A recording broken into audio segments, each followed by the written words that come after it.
نہ اس دھرتی پیدا کیتا ہے نہ جان نہ سارا ورگا، اور نہ کوئی ہوسی نہ کوئی ہویا انہاں چاراں یاراں ورگا، اور تیرے غلاموں کا نقش قدم ہے راہ خدا۔ اعلیٰ حضرت فرماتے ہیں حضور کے غلاموں کا نقش قدم جہاں ان کے پاؤں لگے نا، نقش قدم سے مراد یہ ہے صاحب ذرا وہ حضور کے دین کے لیے چلے، اب جہاں ان کے گھوڑوں کے پاؤں لگے ہیں جی، جہاں جہاں وہ نشان راہ چھوڑ کر گئے، تیرے غلاموں کا نقش قدم ہے راہ خدا، وہ کیا بہک سکے جو یہ سراغ لے کے چلے۔ اس لیے تو ہم بتاتے ہیں کہ اوے قرآن کی حفاظت کے لیے حضرت خالد بن ولید کی طرح باہر نکلو، حضرت مثنیٰ کی طرح باہر نکلو، حضرت شرحبیل کی طرح باہر نکلو، تیرے غلاموں کا نقش قدم ہے راہ خدا، وہ کیا بہک سکے جو یہ سراغ لے کے چلے۔ لیکن جن کے پاس سراغ اور جن کے پاس جناب نشان راہ صرف IMF کا دروازہ ہو، یہ قرآن پاک کے حوالے سے لکھا ہوا ہے کہ قرآن کو پڑھنے والا یا قرآن پر عمل کرنے والا وہ ہر ایک کے دروازے سے، ایک تو ہے نا حضرت فاروق اعظم کے دروازے پر آیا ایک مانگنے والا، کہنے لگا جی آج جناب مرچیں ختم ہو گئی ہیں، آج نمک ختم ہو گیا ہے، آج آٹا ختم ہو گیا ہے، آج جناب گھر کی سبزی ختم ہو گئی ہے، آج جناب گھر کا خرچہ ختم ہو گیا ہے، حضرت فاروق اعظم کے دروازے پر روزانہ آ جائے۔ حضرت فاروق اعظم نے فرمایا جا قرآن پڑھا کر، کیا تو روزانہ مانگنے، یہ تو اچھی عادت نہیں ہے نا روزانہ مانگنے والی ہے جی۔ تو حضرت فاروق اعظم نے فرمایا کہ کیا تو روزانہ مانگنے کے لیے آ جاتا ہے، جا کر قرآن پڑھا کر۔ وہ شخص چلا گیا، پھر بڑی مدت ہوئی، حضرت فاروق اعظم کو ایک دن سر راہ ملا، جب سر راہ ملا تو حضرت فاروق اعظم نے کہا یار تو ناراض ہو گیا ہے، تو آیا ہی نہیں کبھی مانگنے کے لیے، تو آیا ہی کبھی نہیں مانگنے کے لیے۔ اس نے کہا آپ نے مجھے کہا تھا جا کر قرآن پڑھو، قرآن نے مجھے عمر کے دروازے سے بے نیاز کر دیا ہے۔ قرآن وہ ہے جو عمر کے دروازے سے بھی بندے کو بے نیاز کر دیتا ہے ہیں جی، فارق حق و باطل امام الہدا، قرآن تو وہ ہے۔ اور حضرت سید خدری فرماتے ہیں کہ قال رسول اللہ صلی اللہ تعالی علیہ وسلم یقول الرب من شغلہ القرآن و ذکری، فرمایا کہ حضور سید عالم صلی اللہ تعالی علیہ وسلم نے فرمایا کہ رب العالمین نے فرمایا کہ جس شخص کو قرآن اور میرا ذکر اتنا مشغول کر دے کہ وہ مجھ سے مانگ بھی نہ سکے ہیں جی، اس کا معنی یہ ہے کہ ہم نے امیر المجاہدین کو کبھی اپنی صحت کے لیے دعا کرتے ہوئے نہیں دیکھا، دین کے لیے اتنے مشغول ہو گئے، اللہ کے قرآن کو پڑھتے ہوئے اتنے مشغول ہو گئے، ختم نبوت اور ناموس رسالت کے لیے اتنی جد و جہد کی، میں نے تو اپنے ہوش میں امیر المجاہدین کو اپنی صحت کے لیے یا اپنے لیے دعا مانگتے ہوئے نہیں دیکھا۔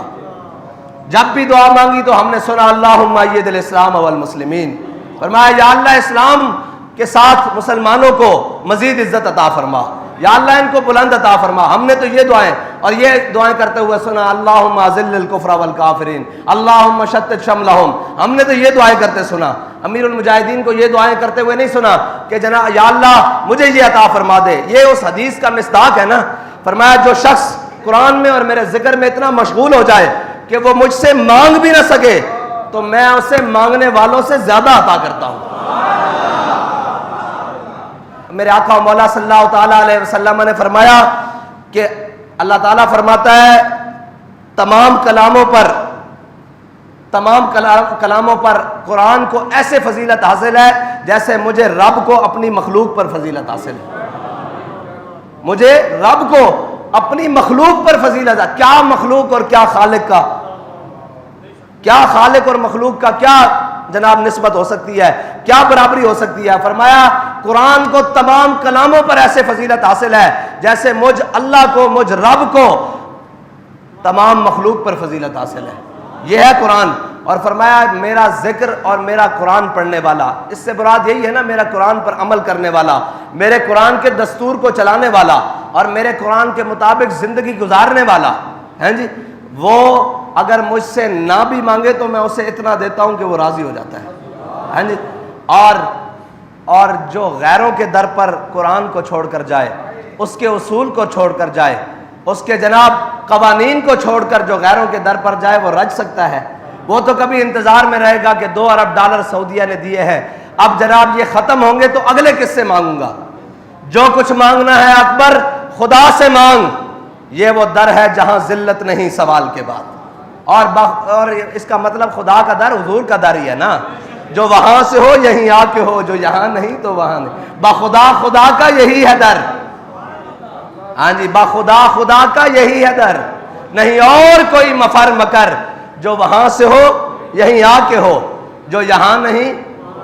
ہاں وہاں نہیں۔ یہ اس کا مطلب یہی ہے کہ حضور کے در پر آنا پڑے گا نا، اور قرآن پڑھنا پڑے گا، اور قرآن پر عمل کرنا پڑے گا۔ اور قرآن وہ ہے، وہ معزز سے زمانے میں مسلمان ہو کر، قرآن وہ ہے جسے صحابہ نے پڑھا اور پھر رومی جاسوسوں نے دیکھا، انہوں نے کہا یار یہ کون سی مخلوق آ گئی ہے، یہ کون لوگ آ گئے ہیں جو نہ دن دیکھتے ہیں نہ رات دیکھتے ہیں، نہ جناب سمندر دیکھتے ہیں نہ دریا دیکھتے ہیں، نہ جناب صبح دیکھتے ہیں نہ شام دیکھتے ہیں، یہ جدھر آتے ہیں جناب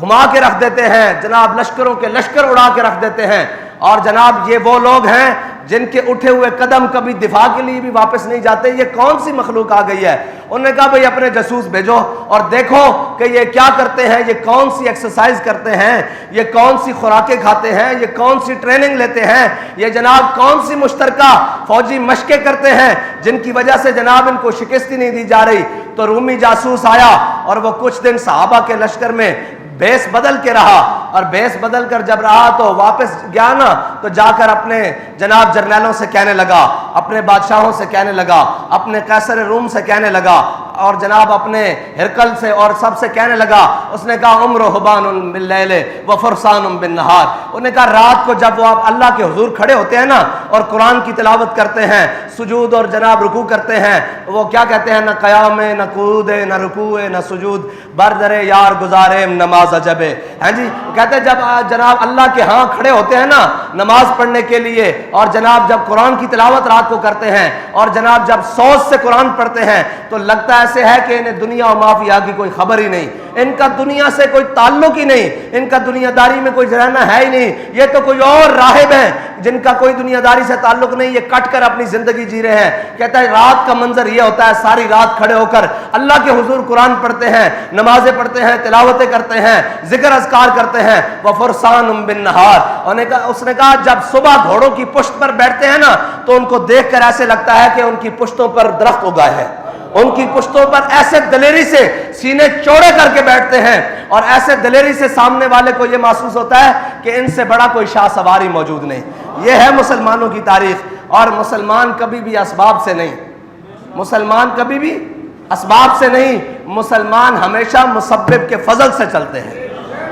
اور مسبب قرآن پر